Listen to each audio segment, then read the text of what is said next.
Hello students, in today's class we will learn about transpiration. So first question is what do you mean by transpiration?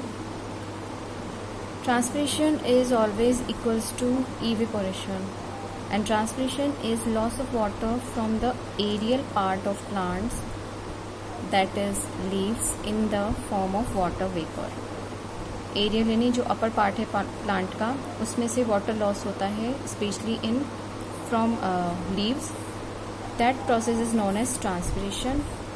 And leaves में भी जो stomata होता है उसके through evaporation होगा water का surface of leaf पे, and only 1 to 2% of water absorb by plant for metabolic activities, and remaining 98% of water evaporate out through transpiration. So that's why it is known as necessary evil. Why it is known as necessary evil? Because ये एक तरह से plant के काम नहीं आ रहा है, water वो लॉस हो रहा है, तो इसलिए इसको evil बोला है.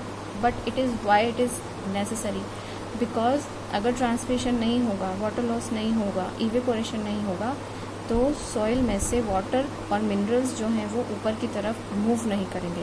वो इसलिए ज़रूरी है क्योंकि चलिए एक बार मान लेते हैं कि वाटर की ज़रूरत नहीं है तो वो उसे जो है प्लांट नहीं भी लेगा, लेकिन मिनरल्स की ज़रूरत उसे हमेशा पड़ेगी.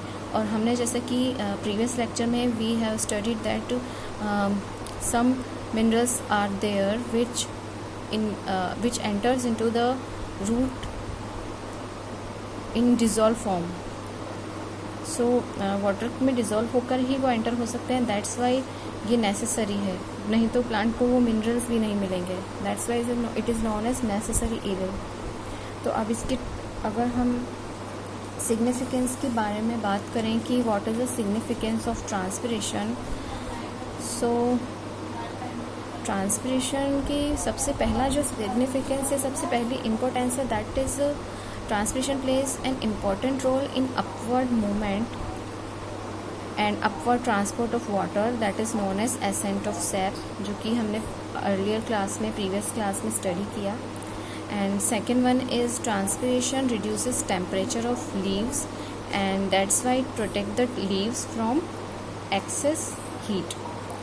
तो ये इसलिए भी ज़रूरी है क्योंकि जैसे ही सन की हीट प्लांट पे पड़ती है तो उसके कारण क्या होता है कि इस इवेपोरेशन से जब वाटर का मूवमेंट होता रहता है तो वो सभी पार्ट्स में वाटर पहुंचता रहता है, और इस वजह से कूलिंग इफेक्ट वो अपना शो करता है. That is known as cooling effect, जो कि loss of latent heat of vaporization के इक्वल होता है. मतलब कि जो एक्सेस टेम्परेचर क्रिएट हो रहा है सनलाइट की वजह से, वो उसको कूल कर देता है.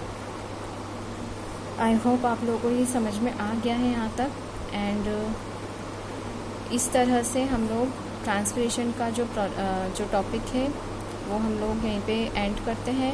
आप लोगों ने एक चीज़ और देखी होगी कि वाटर और मिनरल्स जो होते हैं वो किस तरह से जाइलम के थ्रू एंटर होते हैं, किस तरह से उसका प्रोसेस होता है, पूरा उसका जो ट्रांसपोर्ट का प्रोसेस है वो हम लोग we will study in our next lecture. Till then, drink plenty of water and be a good care of yourself. Take good care of yourself and be confident and just leave all the rest and don't worry and just have patience and do your studies, and happy learning and enjoy learning.